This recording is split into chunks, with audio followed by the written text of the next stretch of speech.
Feedback. Feedback. Hi, this is Theo Broughton. And I am the BDM Pinda. Inviting you to join us each Monday at 9 a.m. for Feedback. A positive image production by Hood Research. Encourage others to tune in each Monday on Comcast Detroit, Roku, Amazon Fire TV, watch WHPR TV Network anywhere. And take us along with you. Feedback, feedback, feedback. Indeed. We are on today. Miss Theo Broughton said, I'm going to relax today. But she's going to be calling in soon enough. Folks, you're on Feedback.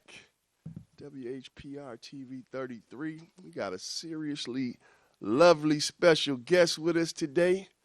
We have the most talented and just incredible individual, Miss Onita Jackson. Oh, thank you. Good morning. Yes, indeed. So we got her for the entire show, folks. So we're going to be talking about a lot of things that she's been doing in the community, what she's planning to do in the future, and what she's done. And then, of course, we're going to be talking later on in the show with Miss Natiki Hope Presley, the daughter of Sam Greenlee Jr., the author of The Spook Who Sat by the Door. That'll be around 10 o'clock hour. So, folks, settle in for a great show. Get on the phone lines if you want to call in and speak with Miss Onita Jackson, and we're going to have a ball. Feedback is on. Miss Onita Jackson. Yes, sir. I know we had you on before, but we had to have you back again. Thank you. Yes, indeed. You've been doing a lot of things this year. I've been doing a lot. Sweating like a pig this morning. Pardon me, you all. Yeah, not at all, not at all. So let's begin. Of course, the last time we had you here, we talked about your book here, The Nappy-Headed Negro Syndrome. Yes. And since then, you've run for office. You've done quite a few things. But let everybody know the history of Miss Onita Jackson, especially here in the city of Detroit. Okay, the history then. Can you all hear me? The history, I don't even know where to begin. I will start by saying that today is my 29th anniversary of motherhood. In regular parlance, that's my son's birthday. And what is your son's name? Jamie. We want to say happy Jamie Jackson Day to my son. I started this morning by calling my son. I called Jamie. He lives in Cincinnati. And then I called my son's father to wish him happy 29th anniversary of fatherhood. Exactly. I love it. I love it. Getting everybody involved. Yes. And folks out there, that's one way to look at things. Your anniversary of mother or fatherhood. Right. So, trying to think. We moved to Detroit from Washington, D.C. in 2001, where I was a copy editor at the Detroit Free Press. I did that 11 years. Yes. And then 3 of those years, I wrote the award-winning O Street column in the Sunday paper. It was an observations-based column, and it was satirical because I am a satirist, but people who read the Sunday Detroit Free Press did not necessarily understand the satire. And I think that's where I became familiar with you, from reading your column there in the O Street, and I think I might have written you a letter one time. It was an article about what is that guy who, I forgot his name, but and then we have, whatever. But yes, we have the Howard University connection. Yes, too, yes. So, which I learned later on. Right. So I wrote O Street 3 years, and then there was an incident that I had with writing my name on a bench about this big, just tiny, about an inch long design. My writing is artistic. Of course, we'll get to that now because people are paying me lots of money for my handwriting now. That's a good thing. So I returned to the Detroit Free Press copy desk after that incident, and I stayed 2 more years. And now, why was this an incident for writing your name on a bench? Oh, I wrote my name on a bench at a public event at the Bagley Pedestrian Bridge, where I do hope to return and donate some of my artwork. You know, I've been doing, I haven't, this isn't public knowledge, but I have launched, or I'm launching in stealth and soft, the love movement, hashtag love movement to 2022. So what they try to say, you were like? Oh, I was doing graffiti, but the beautiful thing about press, and I always try to tell press people, especially I've been working in doing some press, public relations for people. And all press is good press. Okay. Whatever it is, because this press was big, it was grand, it was bad. Now people know me. They're like, "You're the girl who wrote your." I am that girl. I am she. Yes, I did have an ink pen, but it was portrayed to be. I spray painted this bridge, which I thought I'm a satirist, so I find humor and So they say you commentary. tagged I tagged. Yes, I tagged a bench, and it was a fine point pilot razor pen. So you could which barely really see it, huh? You and no one knows my handwriting unless you know my handwriting, right? So I just wrote my name on the bench, and I was like, "Oh my goodness, I shouldn't have done that." But they made it to be something super big, you know. So I'm thankful to the Detroit Free Press for having made such a big deal out of this. So am I now, folks, And you know, so are you. right? And you know, I threw a party on the 1 year anniversary for several years. Oh, okay. Those Cinco de Mayo parties, because that's the day that I wrote my name on the bench. So, Cinco de Mayo. Okay. Well, the thing is to learn and grow from the things that happen. And if that had not happened, maybe I would not have quit the Free Press. I mean, it's just the way my life goes. It's like, oh, maybe that was supposed to happen. So my pastor said, if you didn't leave the Free Press, then Yannick, who's from Hamburg, Germany, wouldn't have made the film. So I quit the Free Press abruptly. I was tired, and we can talk about mental health too, because I had a lot of anxiety, depression, didn't know how to manage it. I wasn't aware of what was going on, but I went to work that day, and I said, I have to go, like right now. 2 weeks later, I started driving a taxi cab in Detroit, which I did for 3 years. Wow. Now that's that's quite a feat. Taxi cabin in Detroit. Well, it is. I'm an intrepid soul, so I wanted to do it. I did. That's what I do. I wanted to drive a taxi cab, and I had for a long time in Washington, D.C. But at the point at which I wanted to drive, I cared too much about other people's thoughts. So I hadn't graduated from Howard. I graduated when I was 31. Okay. I'm 53 now. But so I graduated. I didn't graduate with my class, and I had this cool cab driver who would take my son and me to the babysitter. So I get a cab to the babysitter, get the train or the bus, get the metro back, because I worked in Georgetown and then the Catholic University, to pick up my son in that area. So the thing is, this driver was cool. We related. He was an African. I think he was from Nigeria. Okay. I wish I could remember his name, because he inspired me. I always wanted him to know, hey, I did it. I finally did it. And from my driving the taxi cab, there were international headlines.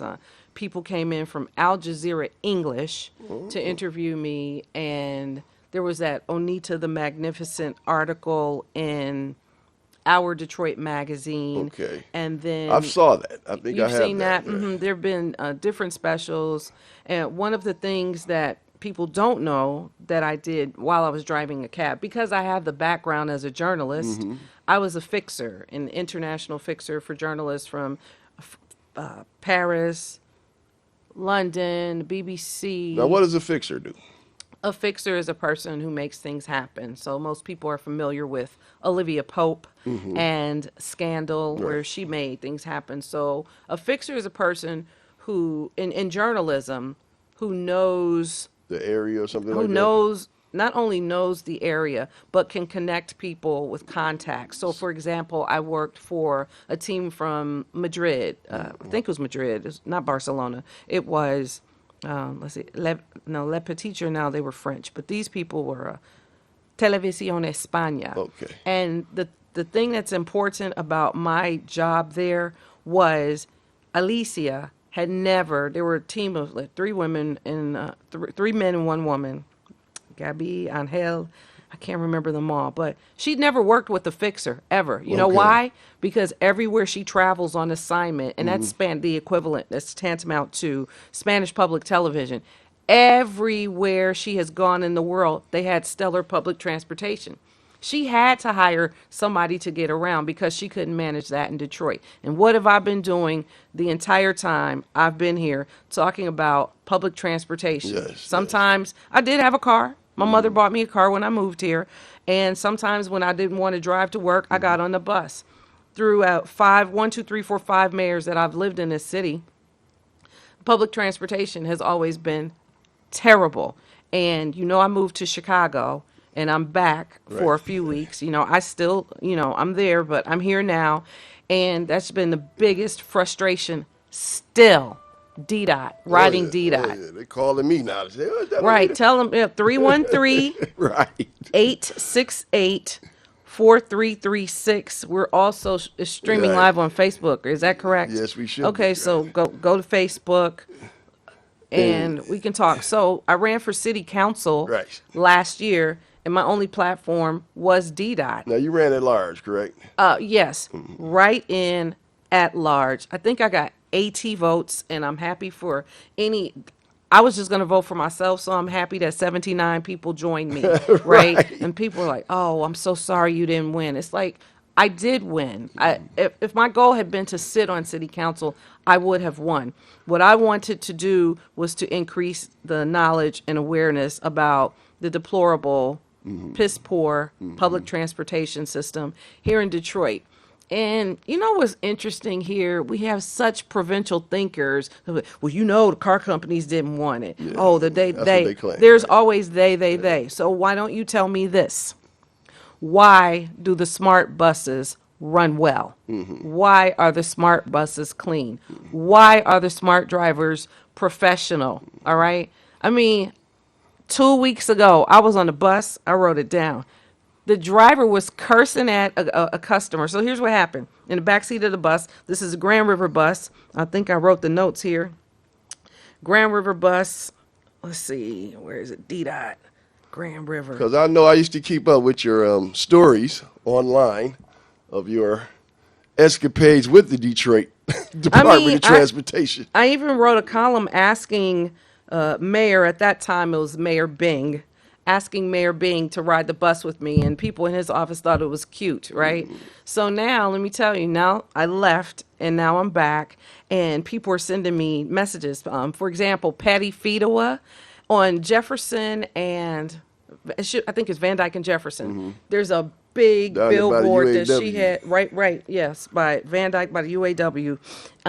Patty bought a billboard. It might be down now. I think it was up for 5 weeks. Okay. I think it says something akin to Detroit deserves, Mr. Mayor, Detroit deserves great public transportation or something like this. And so for all the fecal matter that the mayor talks and the city council and everything's so great in Detroit, they've not made it a priority that we have buses. It's not like we don't have buses. Make them work and work well. He can brag about, I think I saw the mayor, and he's saving Detroit. Maybe that was the London Financial Times a few years ago. I mean, it's laughable to me. In Chicago, let me tell you, I got on a bus one time, and I looked to my seat, because I sit in the back, because I need to see everything. I sit in the back in church, so I can see everything. There were white people in my seats in the back, man, going to the north side. Yes, they were. I'm like, they're in my seat. So it's the new entitlement, people. It's not even new. It's an expectation. So what's interesting too is I've seen Devin Skillian. They have all these new spots. So I know Glenda Lewis at Channel 7 has a new spot, and I just see all these cool spots. I'm like, oh wow, they're out in the community. So Devin's walking, and at the end of his spot, it says, "Expect more." And I think this is hilarious. Expect more. Expect better. Expect real public transportation in Detroit is what we need. And they find all kinds of excuses. I mean, let me tell you, I got on another bus the other day, and the woman snatched the masks. I have my second booster or whatever we call it. The one that just came out. Right. So I'm boosted. I do wear masks. But I needed a mask. I'm like, I need masks. So I reached. She snatched the I need to touch these. So there was a woman in a wheelchair behind me, and she said, "May I have one? I need an extra mask." And the woman said, "Oh, y'all always," this is the bus driver, the person who was purportedly professional, right? "Oh, y'all always taking extras."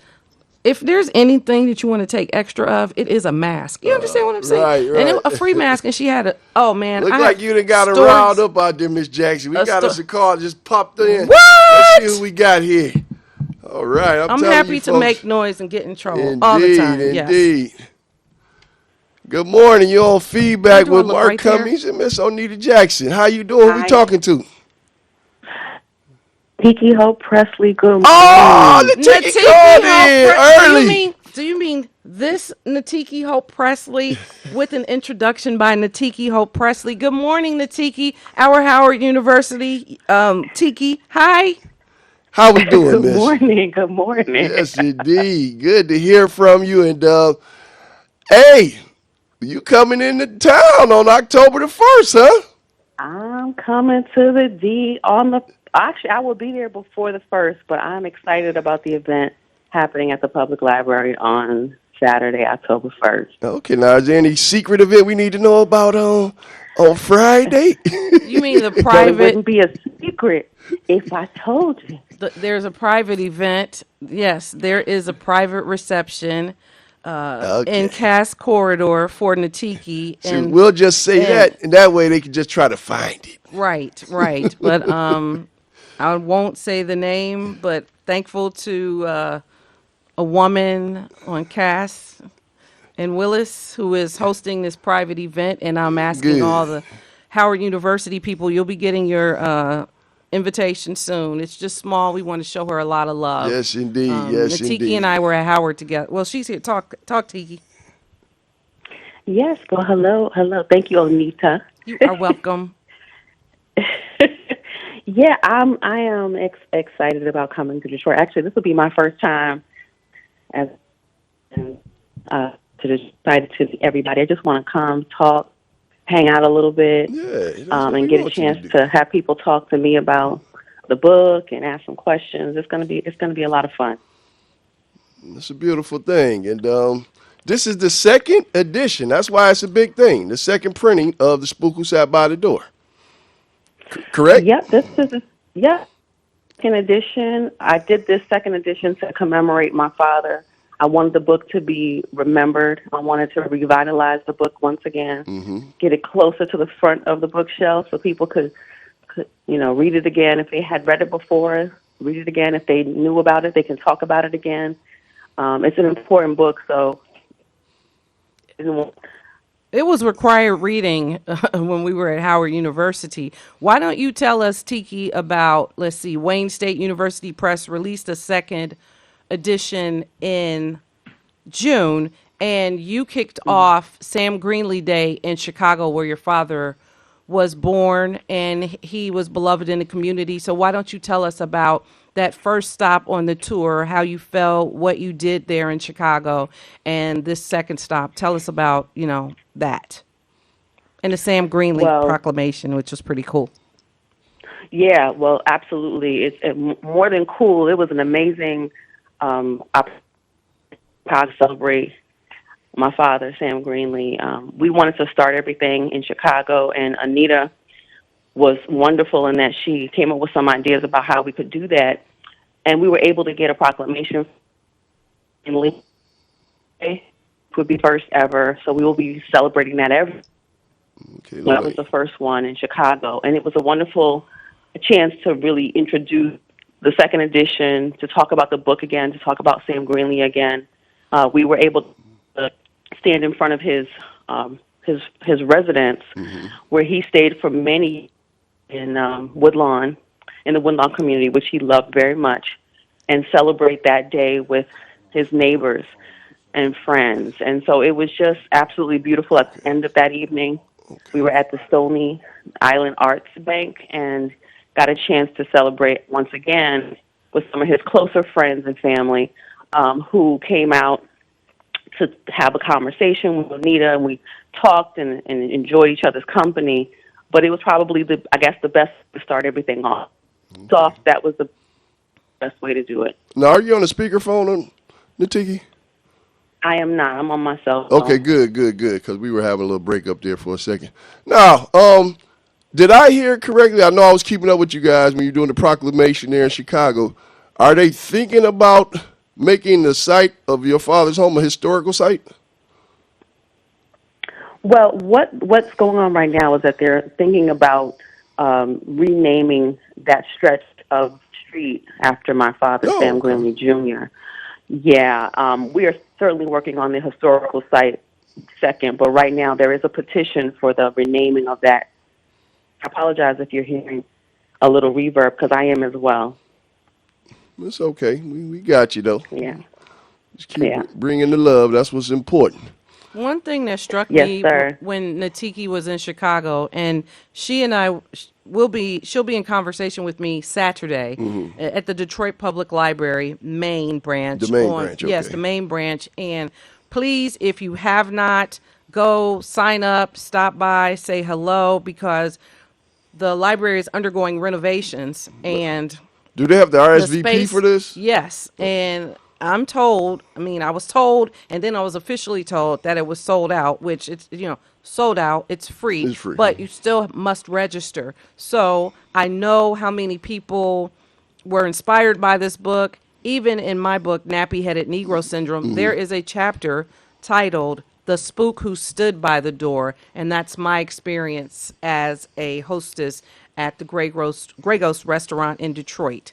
So I did want to also tell you all that one of the most beautiful things when we were in Chicago, and Tiki, you can tell them about the people, the love who came to the proclamation reading in Woodlawn, and they had stories. I mean, people were saying that the book changed their lives. There was one gentleman, what's his name, Mike Medina, and then there were neighbors. This woman says she never got to meet him, I believe. But tell us about those people you met and filmed. Before you do that, Natiki, my engineer just told me to go right to a break right now. So we're going to get to this break, and we're going to catch you on the other side at 9:30. And then we're going to get into this, folks, with Miss Onita Jackson and Tiki Hope Presley.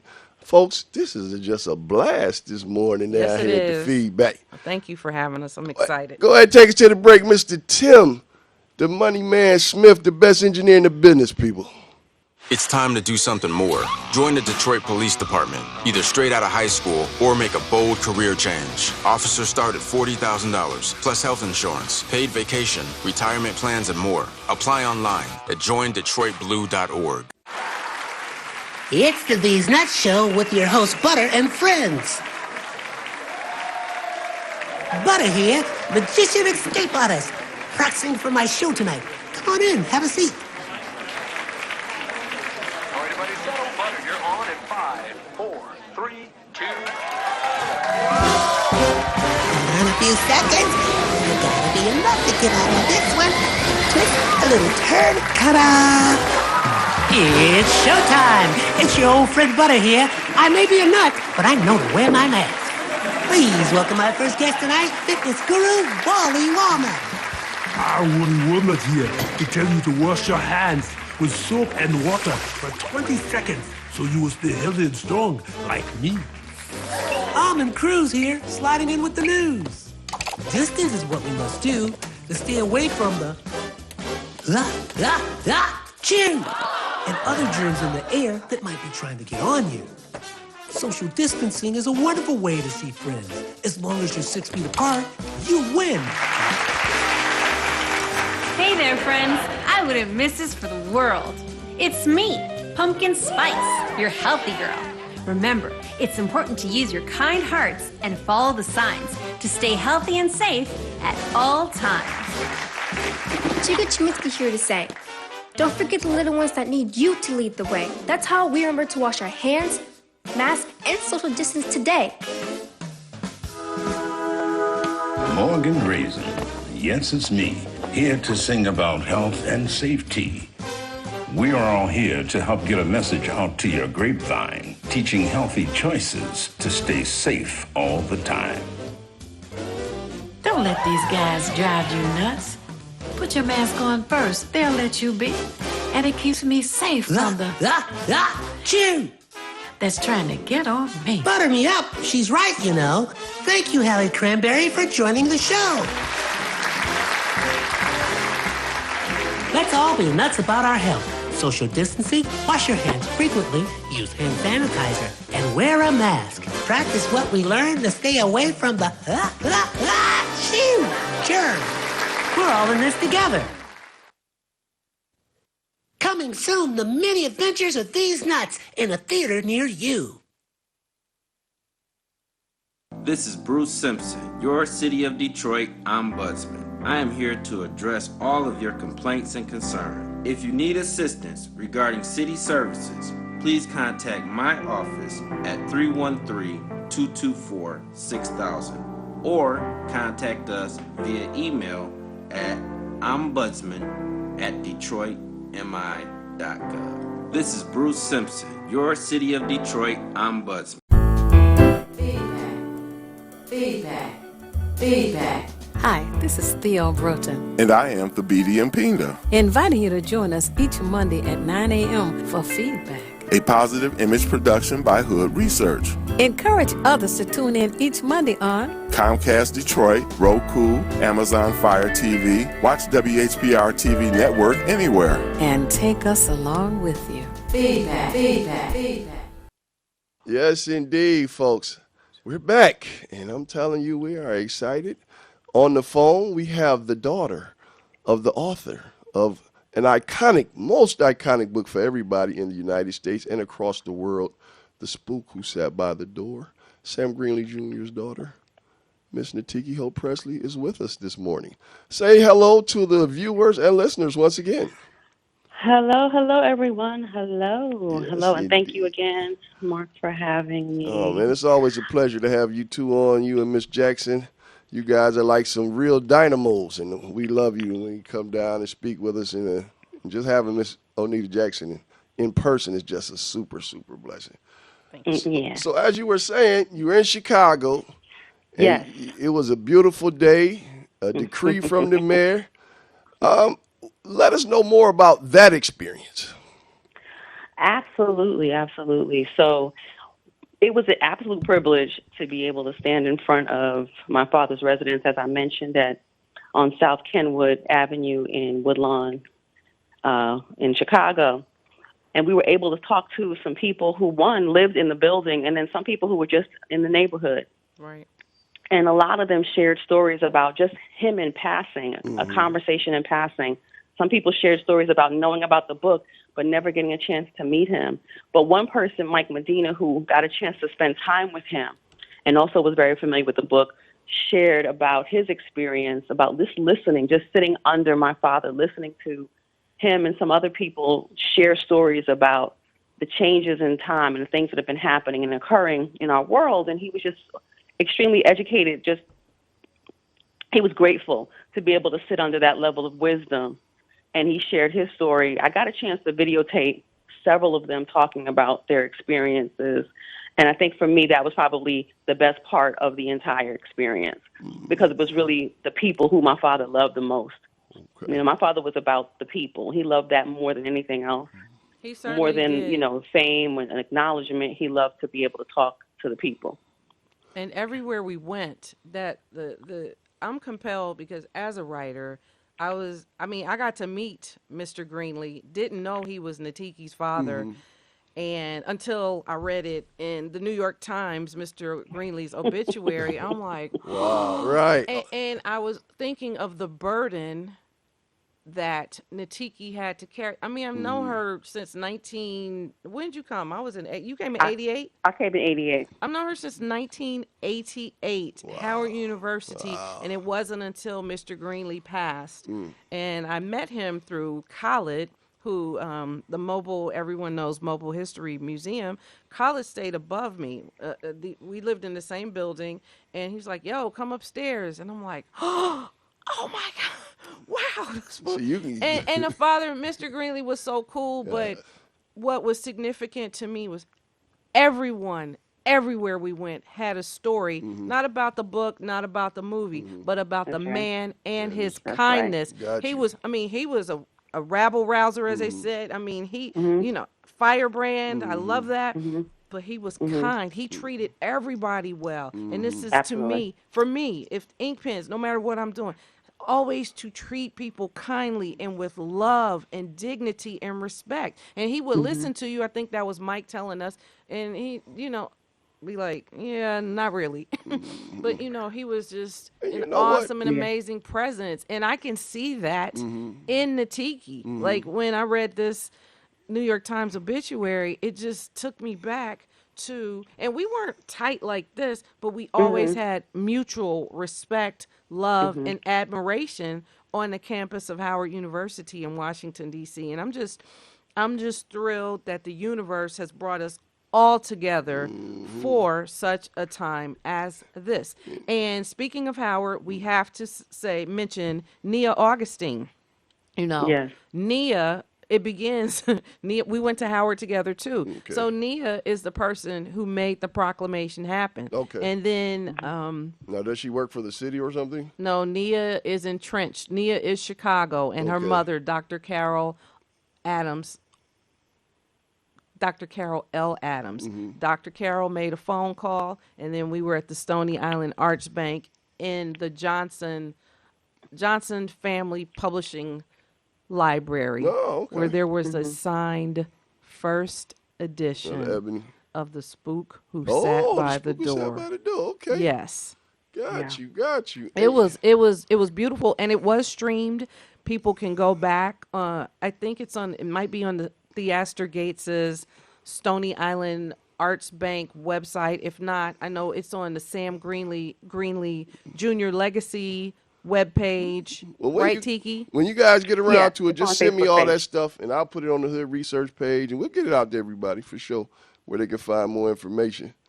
And you know what? I just want to say about the book, because for those who've read the book, and I'm looking to hear at some of the quotes and the things people said about the book. Newsweek, Deadly, really. Time blends James Bond parody with wit and rage. And then Dick Gregory of Short says it's an important original nitty-gritty book. And you know what I like to say the most, what I really took from this book was, when you think of the spook who sat by the door, because we all go into these business, corporate America and the like, and we take the knowledge, but when you bring it back home, I think that's what people miss. That's why it's the spook who sat by the door. He got the knowledge, not trying to change the FBI from the inside, but taking it back to the neighborhood saying, look, we got to use this information to better ourselves. We got to be better people, because we battling with agency. Racism and the like is agency over people's lives. Yeah, and absolutely. we got to battle against this. So I love this book. It's one of my favorites. I got one of the first editions at home. I couldn't find it, so I picked up 3 more, Miss Natiki Hope Presley, and I'm going to need them signed, because I got some people I got to get them to.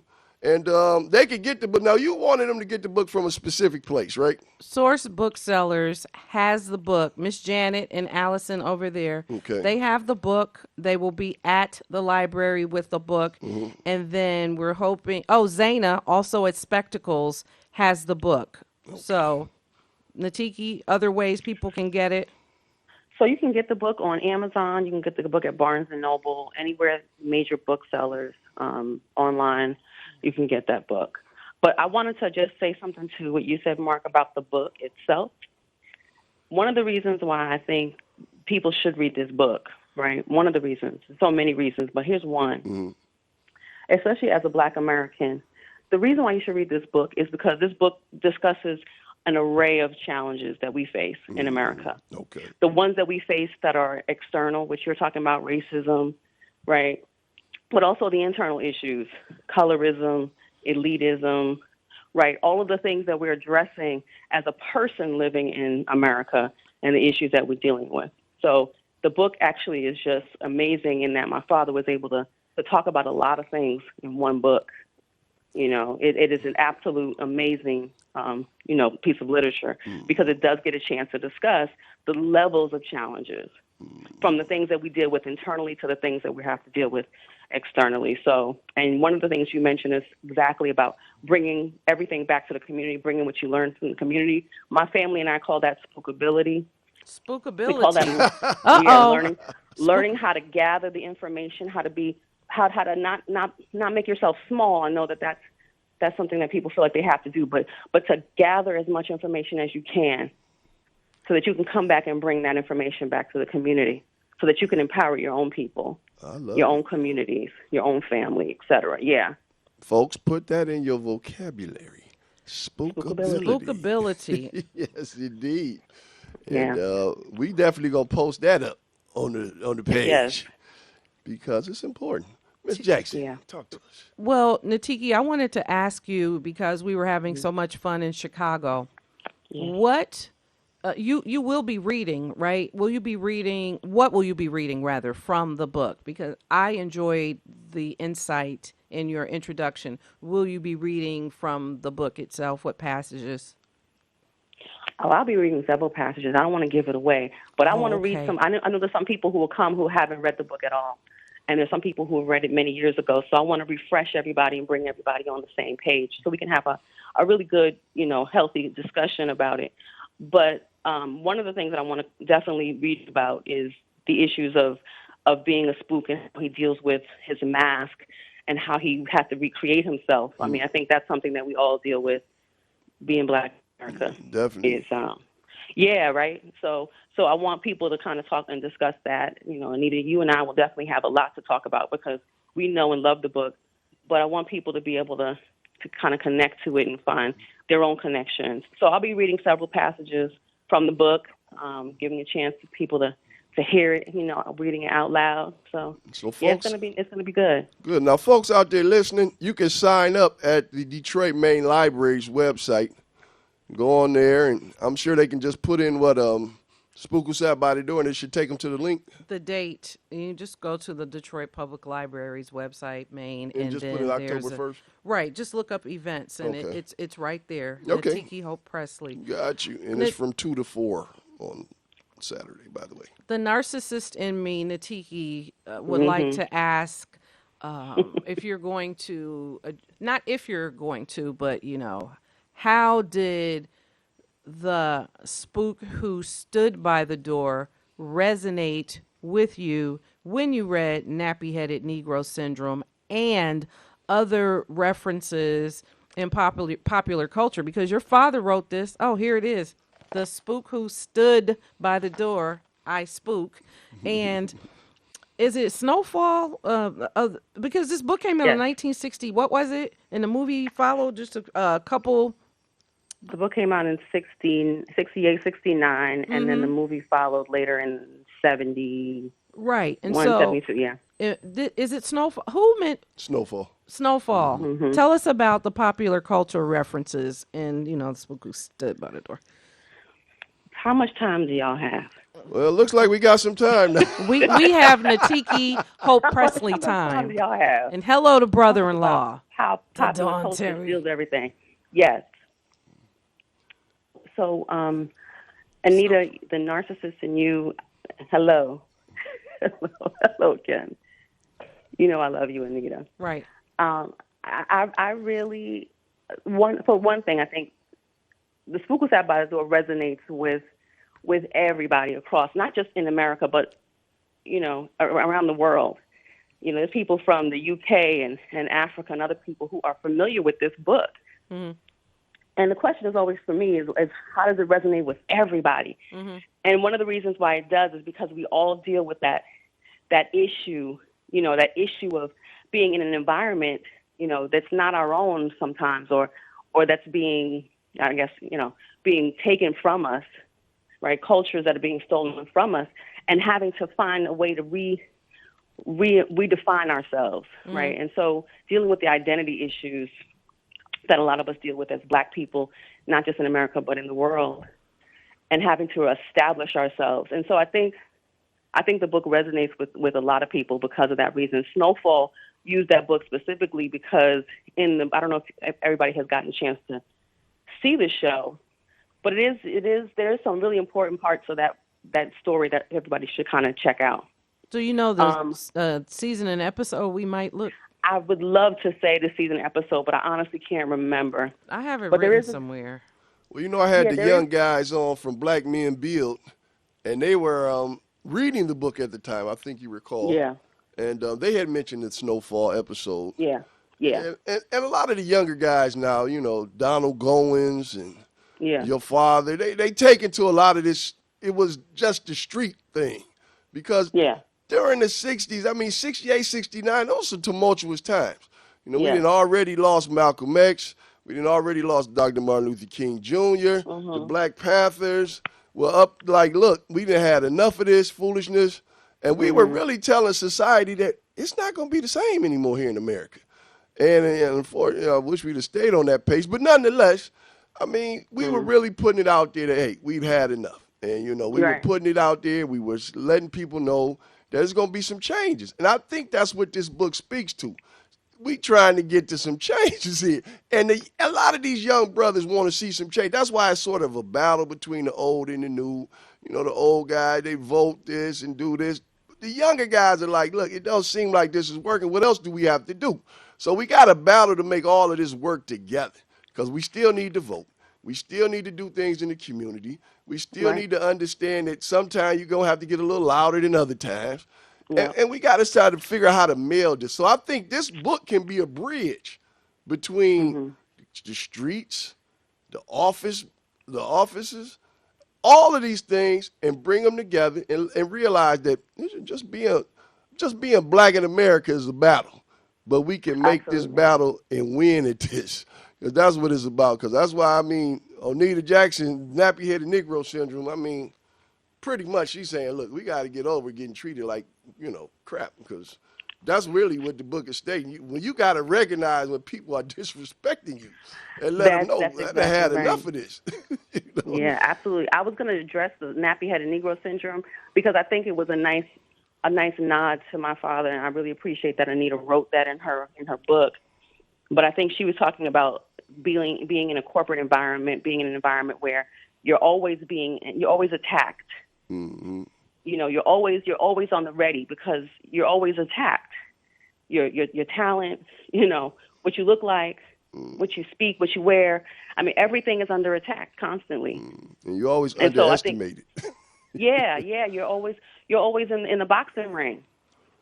And then they get mad when you have your gloves on and you're ready to fight, but you're always under attack. Indeed. For nothing but your existence. Yeah. It's just you're like just being you. Yeah, leave me alone, really. This woman in Shinola Hotel the other.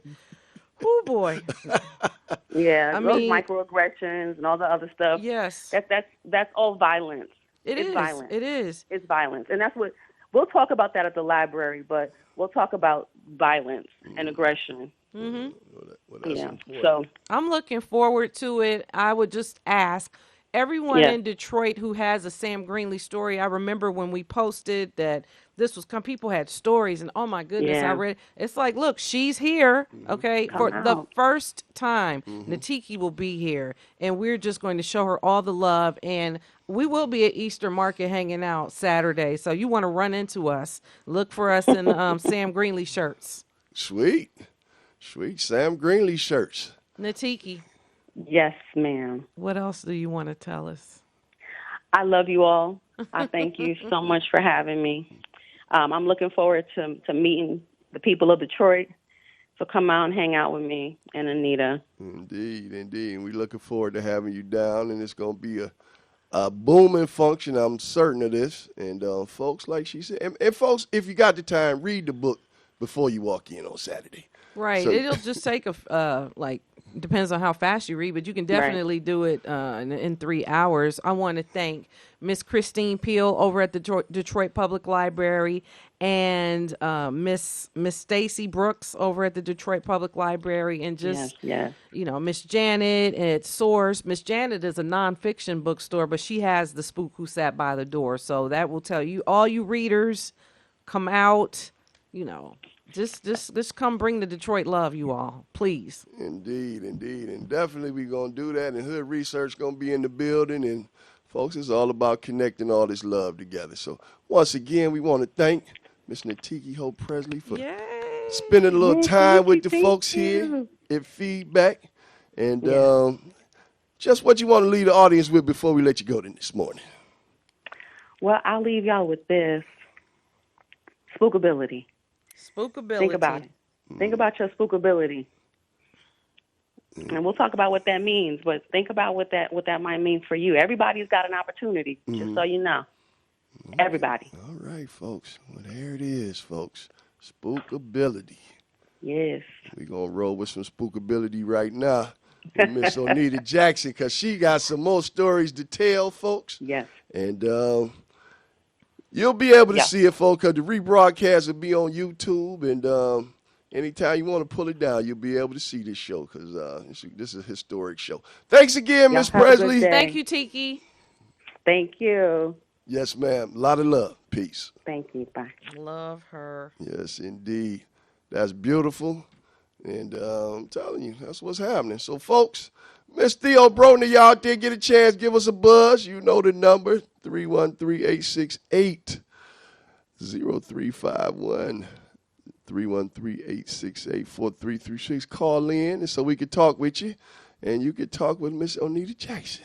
Well, Miss Jackson, you are just, we were talking about the cab piece when Miss Natiki Hope Presley called. And let's get back to just rapping about how that came about and where that took you. Oh, the taxi. So it's talking about taxis and having been a fixer in journal. When journalists go to other countries usually or places and they're unfamiliar with the territory, they get someone who is a fixer to connect them. And I was saying it's more than, like, a lot of cab drivers thought that they could do what I did. It's like, you can't, because not only do you have to make phone calls, you have to make phone calls and the people have to respond. And you have to be able to navigate the land. For example, particularly Martin, I call him Martin Wheel, but his name is Martin Vey from Le Petit Journal. He's no longer there, but in Paris, they had this idea that we're going to do this, and this. And our initial phone conversation did not go well because I'm like, that's not how it works. And he was very Parisian when he dealt with me, but he didn't know I was very Onita when I dealt with him. So we got it together. It was fisticuffs. The first conversation, he said he called the gentleman in New York who had put us together and was like, I'm convinced she's absolutely, and it was an expletive, absolutely crazy, and get someone else if this doesn't work out. And I have been referred by my friend Pascal from the French School of Detroit. Okay. Pascal, she's French. She calls. She said, Onita, these guys, they need fixer. Can you do it?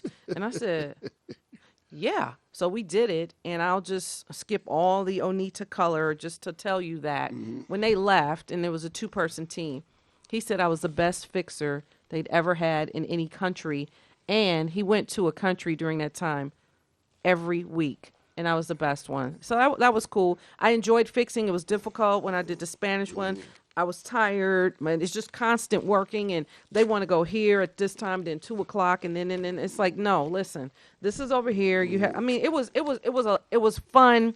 It was stressful. It was difficult. It was enlightening. I learned a lot about driving cabs is difficult, and I made it look elegant. Yes, you did. It was hard, though, man. It was hard. It was rough.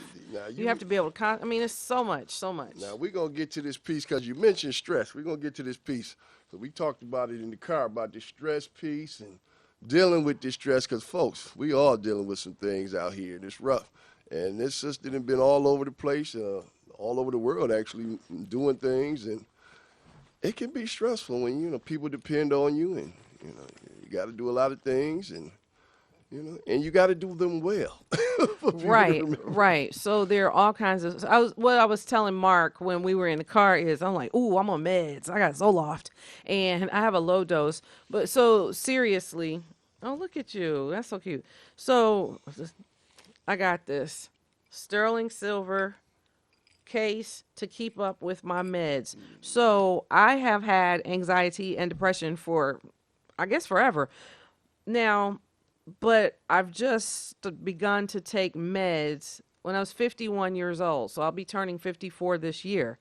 And so I don't understand how I was able to function for 51 years without using anything to adjust my mood. And I think for me, talking about brain health, as my friend psychiatrist Dr. Carol King talks about, brain health, not mental health, because the brain, right? Talking about brain health is to me kind of like, people don't think that there's anything wrong with them unless they're walking down the street, talking to themselves, right? They think mental health means that you're nuts. Right, brain, right. But we all need therapy, and we all need some form of an outlet where you can talk freely about what's going on, right? So I didn't know, I think if I had meds or psychiatric care, I would probably still be at the Free Press. But doing the job was stressful, and people don't listen. I have been saying the same things over and over and over. So the day I went to work, I was in a panic mode on the inside because I just looked regular. I looked fine. I was great. But I was on the inside like this, and I just looked around and said, oh, I have to go. And that made me feel better. I mean, leaving the Free Press made me feel much better. And so, do we have to go to a break? We're going to be going to the break in one more minute. Okay. So, now, what's interesting is when I said, I just waited for my supervisor. I said, I think I need to quit my job today. I can't come here anymore.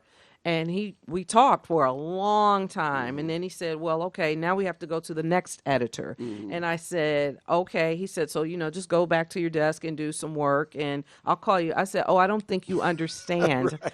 I'm not doing any more work. Got you. So then it was the next editor and the next editor. So it's interesting to me, after 11 years, I've had so many observations. I'm a columnist of the year for only having written 7 months. But now when I'm threatening, which wasn't a threat, I did it, to quit. Oh, now you want to offer me. Oh, well, what do you want to do? Oh, do you want to do this? Oh, do you need to go talk to somebody? I didn't want to talk to anybody. So in other words, therapy was my bathtub. Yeah. Why do you need to wait? And so then this is the thing. I had asked if they could paint the wall next to me because they had moved. I'm like, it was gray. It was drab gray. Will you paint my wall? And they said, no. I said, next week? They said, no. My wall couldn't get painted. So I took a bright yellow sheet of paper, and I put it on the wall. And where it's still, after I quit, it was still there. So what's funny is there was a WWJ report talking about color in offices, and I fell out. And they were talking about the mood and stuff. So now that at the Detroit Free Press, the offices are bright and beautiful and wonderful. See, that's what I'm talking about, I had to go. That's how you make change. Tim, take us to the break. Oh, my goodness. We got a lot to talk about. We got 30 more minutes, folks. This show has been extraordinary. Love it.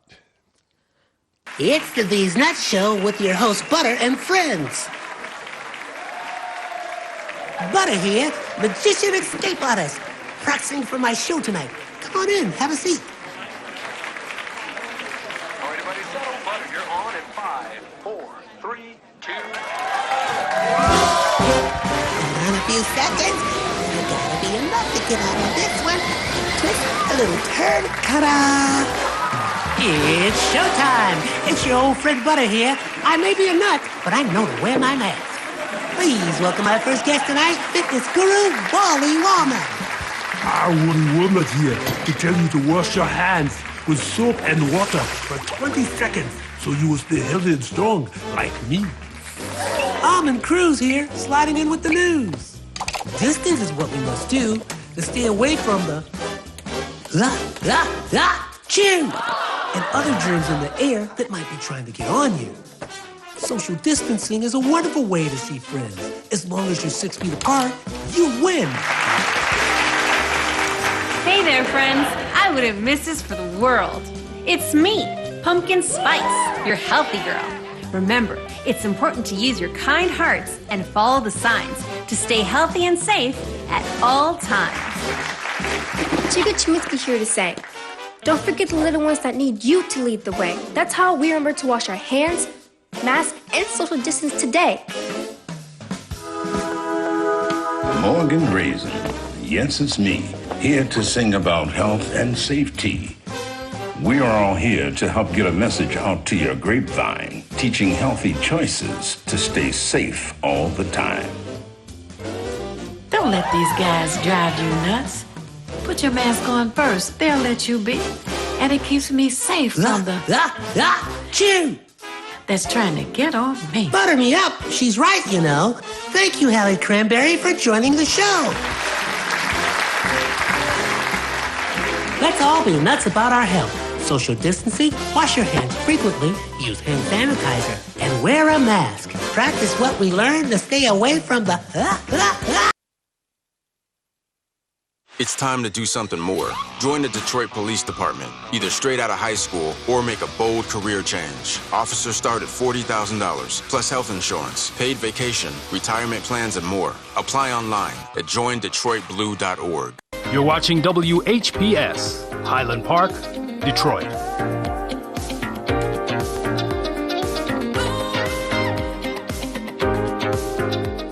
WGPR Detroit HD2.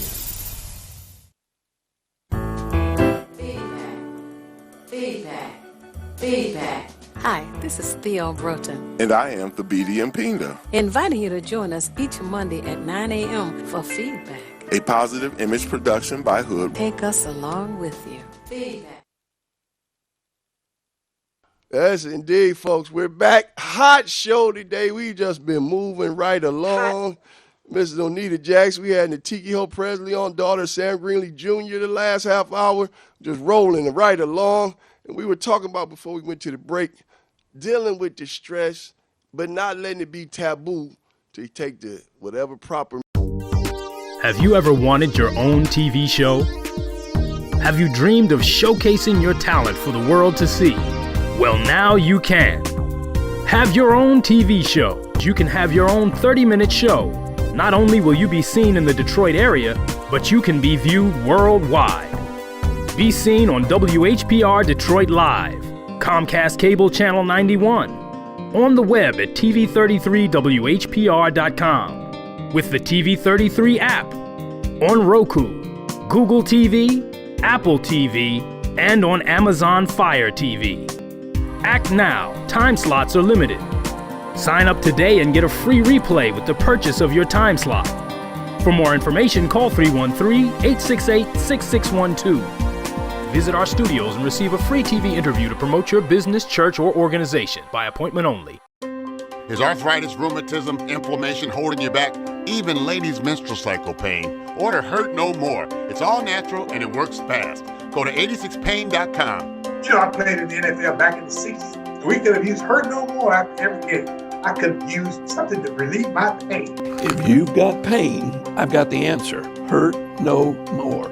Wherever the pain is, it'll grab it fast. 86 to Pain. Go to 86pain.com. Justice for Mario Willis. Truth. Facts. Evidence.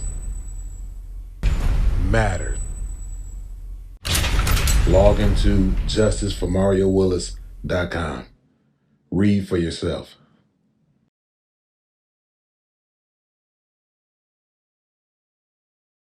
I'm Wayne County Treasurer Eric Sabri. We are living through unprecedented times with a global pandemic now approaching its third year. As a result, the Michigan Homeowner Assistance Fund was created. This fund, administered by the state of Michigan, is designed to help homeowners cope with pandemic-related hardships, such as delinquent property taxes. To see if you qualify, please visit. Call 313-388-9799 or email taxinfo@waynecounty.com. We're here to help. WHPR TV is now on Channel 90. Check out all of your favorite morning talk shows on Comcast Channel 90 every day from 7 a.m. to 12 noon, and watch us anytime, day or night, on all of your favorite devices. Download the WHPR TV Now app and take us with you wherever you go.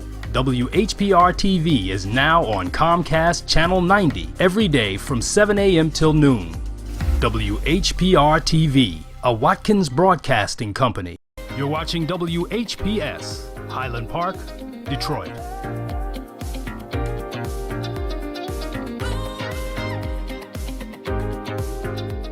WGPR Detroit HD2.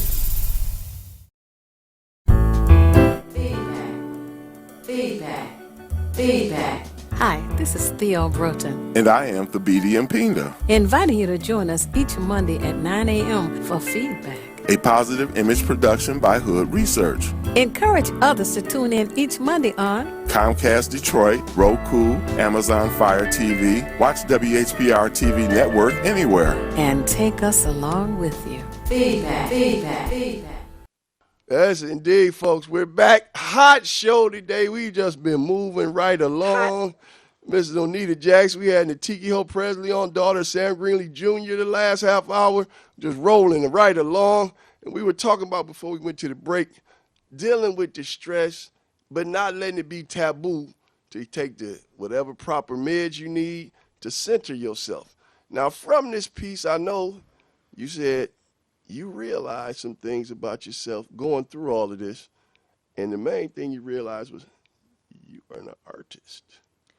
I did I always thought I was creative, artistic. I mean, I'm dope with my ink pen. So I do, when people are, what do you do? I do words, but I craft sentences, and that's an art. It's a skill. I studied. I mean, everyone can write, but can everyone write well? So, and I'm also an editor. So I think, if there are two things, right, about the mental health that I want to talk about, the brain health, and also allowing people to be themselves and understanding and nurturing the people around you. For example, my girlfriend, Ursula Oliver, is the mother of a phenomenal artist, Nathaniel Oliver.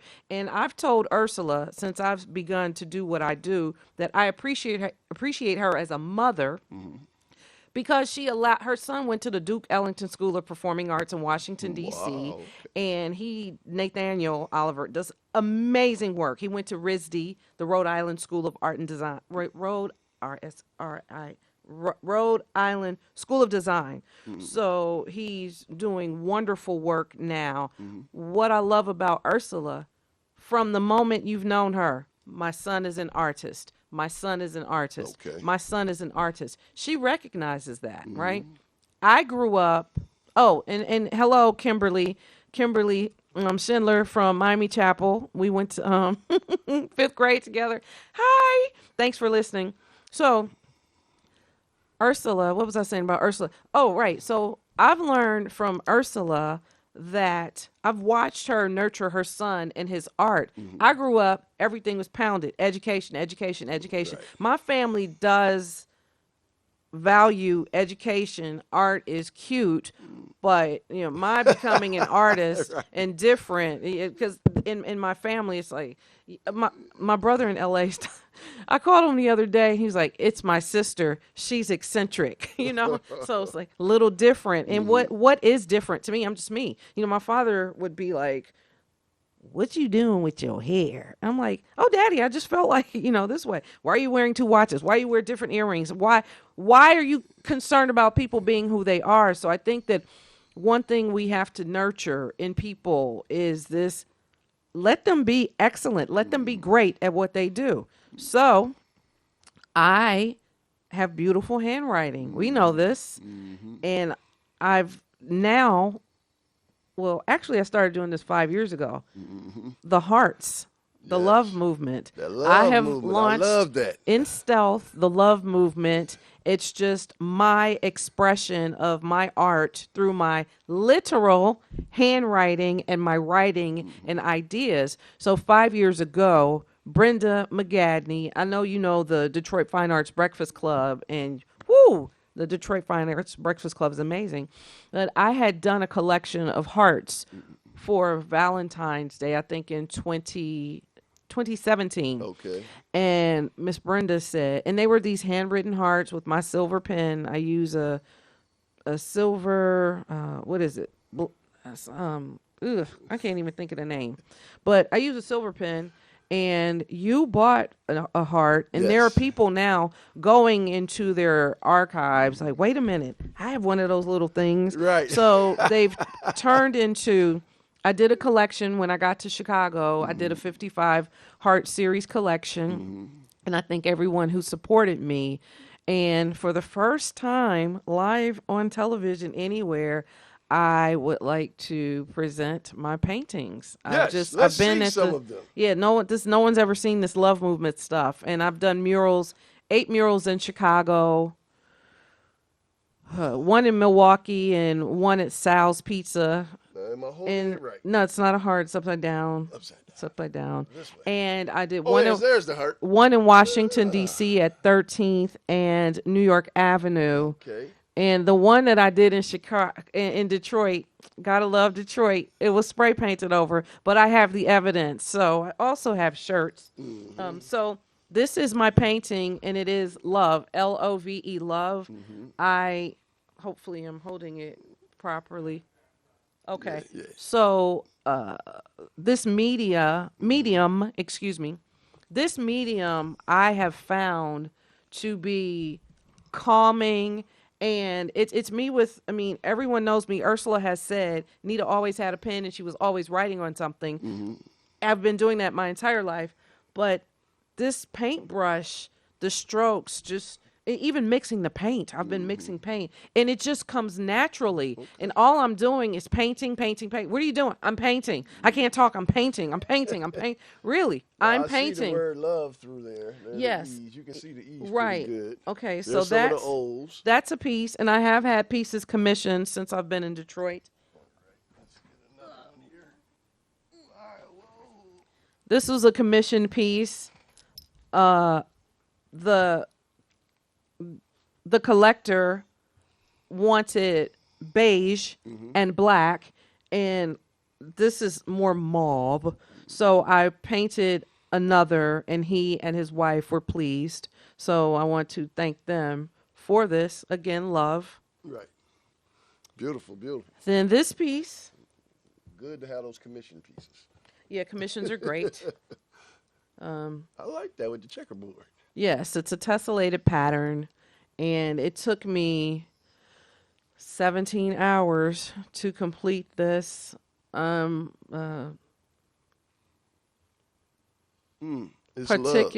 Punctilious about things, and I did not finish. People say I'm a perfectionist. I just like stuff done the way I want it done, and I don't think there's no perfection except it came out the way I wanted it to, and I love it. And it is for sale. Love is definitely your calling card. Right, love. And I'll tell you why I picked up the paintbrush after this. I want to thank the people at Blick, too, Lindsay and Martin down on Woodward. I'm always in there. Blick in Chicago is like bigger than what is that, Packer plant. It's a nice one. Now, what's Blick, a gallery? Blick is, it was called Utrecht when we were at Howard, but Blick is an art supply store. Oh, the art supply. So there's one in Royal Oak where I bought stuff, and Dearborn, and great art supplies there. And this piece, this is actually mixed media, and this is paper. So just the love. I'll tell you now why I picked up the paintbrush. It hadn't occurred to me. Well, I live in the South Shore neighborhood of Chicago, and there are people frequently killed in that neighborhood. And I'm always walking right where there was a death mentioned because I walk. And the buses work well in Chicago and the L2. So people ask, do you miss Detroit? No, I do not. I only miss Detroit now that I'm here, and I miss the people, because that's the greatest thing people would always ask me. Eastern Market, Belle Isle, and the people of Detroit who have supported me the entire 21 years now that I was in Detroit. So time to benchmark the Chicago bus system, Detroit. When I'll tell you, I went roller skating since I've been here, because I love to roller skate. And I spoke with John, who works at the rink, and he said, "How is Chicago?" And everyone asks me, I say, "The buses work well." And you know what John said at the skating rink over at Detroit Roller Wheels? He said, "That's because the leadership knows the people need it." Right. So, Mr. Mike Duggan and all you people on the city council, I'm frankly rather embarrassed for this city, because you tout, we're doing this, we're doing that, but the bus system is terrible, and Detroit should really be ashamed of itself. It's just Indeed. It makes no sense. From the filth of the buses. I have pictures and pictures and pictures, and you know what? I'm compelled to write this piece. I've tried. Okay, I'm gone. I don't need to write, but I have to write a piece about DDOT transit. And it's like no one paid me any attention to get back to transportation is a form of control. Right. So, well, the thing is, it might be a form of control, but in real cities, it works well. In New York City, it works well. I'm from Dayton, Ohio. Right. We rode RITA, RTA, Regional Transit Authority. It works well. Smart buses. I got on the Smart Fast bus instead of the Woodward bus. Okay, the other day. It's a shame. And if the city has any conscience, it should care. Which apparently it doesn't. Like, they tell you how they feel about you. You want to go to a city, get on the buses and see how they work, right? And so this is a majority black city. We got a mayor from Livonia, where the buses work well, or do they even have buses in Livonia? But the smart system works well. So I'll get back to why I took up the paintbrush in a minute. Because I get this bus. I see the bus system. And you know what? I think people don't realize that. And people don't demand it. That expect more thing. Listen, when Kwame Kilpatrick ran for mayor, when I first moved here, I kept thinking, what is he talking about? Expectations. Raise your expectations. We need have it. I told my son, I'm like, oh, they don't. They have no expectations in Detroit that transit will work as it should. It'd be one thing if we didn't. This is what happens. That's why, I had a T-shirt, Are You Tired of Racism? And I'm consistently talking about it because racism is a social structure. And when you build it into the system, eventually people get programmed to believe that they don't deserve things. So unfortunately, for people who missed out on all the billions of dollars in the 70s that the president, Carter, got to these cities to build a lot of these subways, like in D.C., that subway didn't start till like 78. By the time we got there, they were just still working on some of it, but it was almost done. And I mean, God knows that's probably cost $1 billion back then. But now you're talking about, hundreds of billions of dollars to build a subway system. So it's almost impossible to do that now. So they spend $1 billion on a bus that goes up and down Woodward Avenue for a few miles. The Woodward bus is faster. The 53 Woodward bus is faster. What, that Q line? The Woodward 53 bus Oh, it's faster than the Q line? What? Yes. Listen, I used to walk from Grey Ghost downtown to get the bus home back to West Village. And guess what?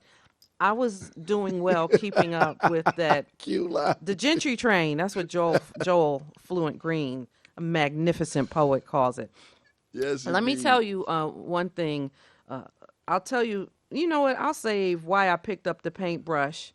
Well, I can be an editor. Let me be an editor. A 5-month-old child's father discovered she had been shot right at the corner where I live in South Shore. I was watching Jermont Terry, who used to be a reporter here, report the story about the mother's grief and angst that no one had said anything. So maybe the child, maybe it was like 79th in exchange, 71st in exchange, but when the father discovered, it was right at the corner, 2 blocks from where I live.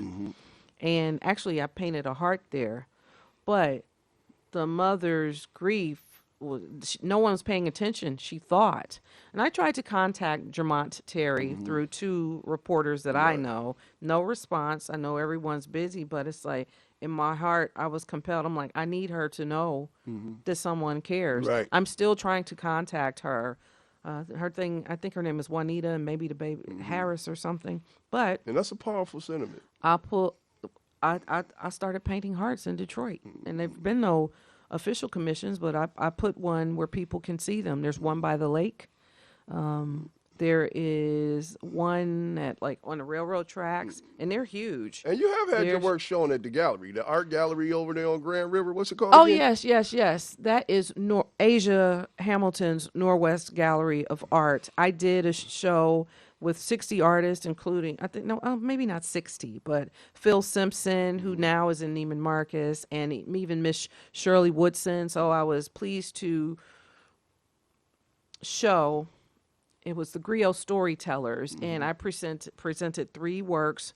All 3 sold, and they were the only things that sold during that show. And my artwork is in Ann Arbor. Those pieces are in Ann Arbor, Baton Rouge, and Sterling Heights. Okay. Those 3 pieces I did mixed media, considering the idea of nappy-headed Negro syndrome. So quickly, because we don't have a lot of time, what I wanted to talk about with the nappy-headed Negro syndrome, again, people get offended by its title, like get past the title, and understand the ideas I present in the book, which are about microaggressions, unconscious bias, and the satire about identity, judgments, and assumptions. Essentially, how do you come to a conclusion about someone you don't know? Now, this just happened last week at Shinola. It's happened in Chicago, and I'm tired of it. White people. Where's my bag? With the bag with the shirts? The bag with the shirts. Is it behind me? It's a black bag. Oh, here it is. There it is. So we've got the bag, folks. Yes, we have the bag. I was in the Shinola Hotel. I had purchased a notebook because I like to write in Shinola notebooks. I write in a lot of notebooks, but I picked up some notebooks, so here I am. I got my 3 notebooks, bought one for a nephew because I want him to start keeping a journal for his mental health. There's something called the morning pages. If you all just Google morning pages, you just write for 3 pages and close it. You know, this is an exercise that stream of consciousness. One needn't be a writer. It's not esoteric. Just write. Write. 3 pages, close the book, and keep it moving. So I needed to use the restroom, which is in the basement. Okay. I was in the basement wearing this shirt. This is why my writing is so descriptive, because when I'm telling you, I'm spelling out everything that happens. I'm in the Shinola basement with this shirt and these pants. Okay. And a woman walked in. I since introduced myself to her, and we're best friends now. Good. And she had on some Valentino shoes, red with bows, beautiful. And she had on this Free People dress, and she had cute lipstick. And she was I'm 53. I'm going to give her 62. Okay. White woman walked in. Oh, she was so fly.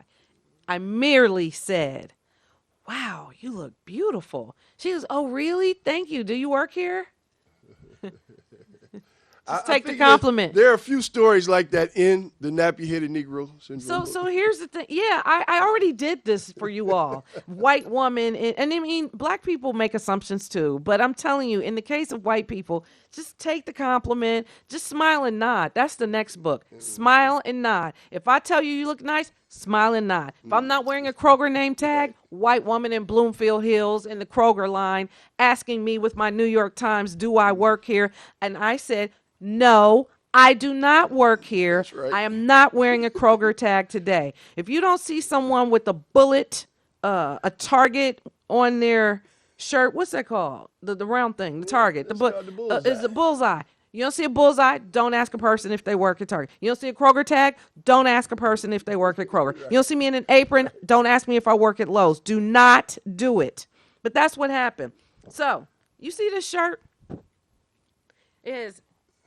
It's yellow with paint. And so I was telling this story to my friends Paul and Miss Brenda McGadney, who introduced me to the Detroit Fine Arts Breakfast Club. Thank you. Mr. Henry Harper and Mr. Braggs over there are amazing. Okay. And they both said, and you were wearing yellow shirt with paint. So now she's my friend. So I asked her, I said, and why did you ask me if I worked there? She said, oh, well, because, first of all, they put the help in the basement. Say no more. The bathroom was in the, oh God, it was delicious. Say no more. I said, okay. And she said, and you were wearing this cool, funky shirt, and I had on my electric blue lipstick. And she said, I thought Shinola's so cool that you must have worked there. Now, I want to get in 2 things because we down to about everyone who works at Shinola wears formal black attire. I'm just saying, man, I'm sick of white people, man. Now, the story, the knitter story. We got to get to the knitter before we let you go. Okay. Because you are a knitter. Oh, wait, my knitting needles. Yes, are they in here? Yes. Are they in there? I brought my knitting needles. She brought her knitting needles. Now, but anyway, folks, she can knit just about anything. Oh, yes. I started, people didn't know I worked at the newspaper. People know me as a scarf chick. So for my, real Detroit people, they know I came here. I've designed scarves. Floetry performed in my scarves. Van Hunt, Joss Stone, they have scarves. Eric Roberson has a scarf. So many people have. Nicole Ari Parker has one of my scarves. Yeah, people knew me as a scarf chick before. Everybody who comes on the show, we do the affirmation. Right. This book here, 366 Days of American History, Black people have done so many great things. It's amazing. December 1st is your birthday. December 1st. Oh, my God. I don't usually tell people that. But, yes, December 1st is my birthday. That's okay, folks. Guess who's born on your day? Richard Pryor, folks. Excuse me. It's my birthday. Richard Pryor. Okay. What's his name? White crazy guy. Woody Allen. No white guys in here. These are all black No, people. I'm just telling you, Okay, like, gotcha. because I'm humor and I'm right. Right. And Richard Pryor and Woody Allen were born on my birthday. So, yes, you could do the Richard Pryor. Yes, he was. Yes. Richard Pryor. Pearl Stewart of the Oakland Tribune became the nation's first African-American woman editor-in-chief of a major daily newspaper. How about I guess I'm supposed to be Pearl Stewart. Yeah, STEW or UA? No, STEWART. Right, because people don't know, I do have an English degree from Howard University. Perfect. In Washington. Now, on this day, if you probably already know, in 1955, this was the day. Rosa Parks. I was born December 1st. Like, it's my day. This is your right? day. Doesn't it make sense that I'm an advocate for the buses? Yes. Okay, Rosa Parks. Now, I'm going to end it with this person. Okay. Lou Rawls.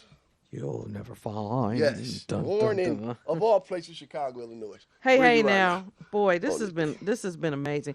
I think I talked about most of what I wanted to talk about. If you would like to laugh and allow yourself to laugh, because this is what I told the woman at Shinola.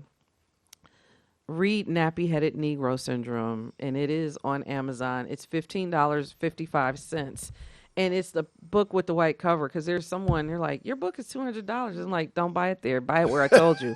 I've been giving out the PDFs free for forever. Yeah. And they're just now, I've thousands and thousands of books. So the next project I am working on, though, because we want to know, besides Smile and Nod, and that's tentatively titled, I am writing a book of poetry, and it's called Cooler by the Lake. And it's reflections and poetry from the perspective of a person who lived near Belle Isle, near the Detroit River for 20 years. Okay. And now I'm 2 blocks from Lake Michigan. And if you are from Chicago or that area, when they give the weather report, they always say 72 degrees in Hyde Park, cooler by the lake. So I'm like, oh, cooler. But there's a novel, Cooler by the Lake. Okay. But it'll be, uniquely Onita. I'm excited about that, and some essays I'm working on. I'm always writing. That's a beautiful Painting thing. now, but writing, and thank you for having me. Indeed. And Miss Broden, we looking for her call to shut us down today. But I'm just, I'm telling you, I've been intrigued with this woman for quite a few years now. And for people out there who watch this broadcast and say, wow, this sister does a little bit of everything, how can they follow you? Because, you got your knitting. My phone number is 313-348-4435. Okay. My name is Onita, or I am Onita. Should they look you up on Facebook? Oneita Jackson. I just tell people Google. Just Google. It's real easy. Google. Just Google this sister. That's Onita Detroit. People know me from just walking down the street. I did want to read a little bit from the spook who stood by the door. I had it right there for you. You did have it. Okay, it's my book. I know where it is. Okay, gotcha. Okay, so this is about my working at Grey Ghost, and the cheeseburgers there are wonderful, slick as Big Macs, and people who mistook me simply because of what I looked like. All right, so I don't know where it is. The spook who stood by the what is it? Spook who stood by the door. That's the one. It's further back. Oh, is it? Oh, okay. Thank you. I haven't read my book in a while. I forgot. There's kind of cool stuff in here. All right. There we go. And I'm doing a lecture to a class at the University of Michigan Tuesday. Okay. And the professor, Professor Trigg, wanted me to talk about satire and sentence crafting. And I have been blessed to do lectures, and one of the ones is great first sentences, crafting great first sentences, because we beg for the reader's attention, right? So as an editor and a writer, I try to ensure that I'm doing, respecting my craft. The lead in newspapers, right? So here's the first sentence. everyone who worked at Grey Ghost Detroit wore black wore black cap sleeve silkscreen T-shirts with the white Grey Ghost logo, jeans, sneakers, and custom-made leather aprons. The servers, the server assistants, dishwashers, chefs, bartenders, barbacks, the chef owners. I didn't. I wore fancy black dresses. There was no formal dress code for hostesses, but I implemented my own, established when I worked at another Detroit restaurant, Antietam. I wore black. Black is my favorite color, so I was always in uniform. Copy that. So here's the thing, too, about everyone gets judged, right? So when you hear Michelle Obama talk about showing up places and they think they're the help, or Isabel Wilkerson, who wrote the Caste system Cast and is it Thousand Splendid Suns? She went to Howard also. Right. When she talks about being on assignment for the New York Times in Chicago, getting to the assignment, and the white man she's meeting with tells her she is not who she says she is. Right.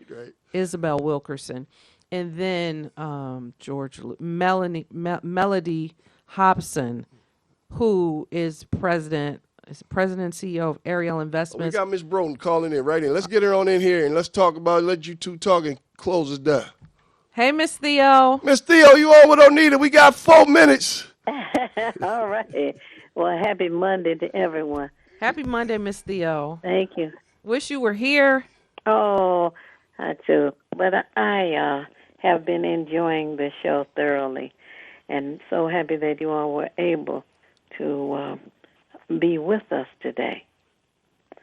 And I'm looking forward to the book signing and presentation.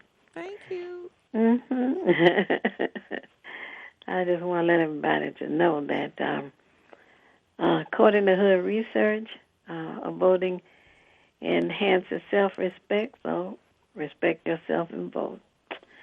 I know that we can work together and improve the quality of life within our communities. Yes, ma'am. So I was listening to, I didn't want you to stop on a story that you were sharing.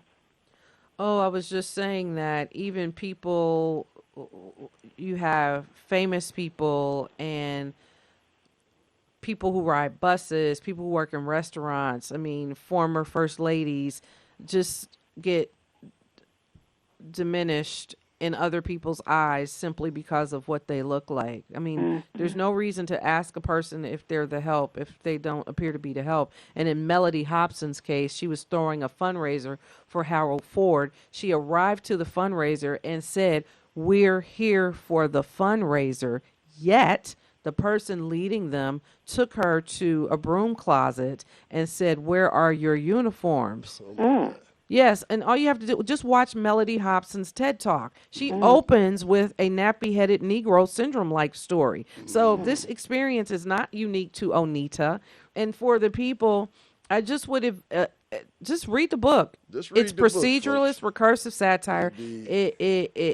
You must read it in order. And the thing is, read the reviews. There are 119 reviews and ratings, but the reviews are insightful because you can see the delineation between white people's reactions. They don't take it well. They don't know we're laughing at them. I got the 1 minute to Tim over there about to explode. Tim will be fine. Tim will be fine. Thank you all for listening. Now. Yes, indeed. Folks, you can come down to Detroit Main Library on Saturday, October the 1st, and you will be able to meet Miss Onita Jackson and Miss Natiki Hope Presley. 2 to 4. 2 to 4. So get in there and make sure you RSVP online. Miss Theo, Broughton Hood Research.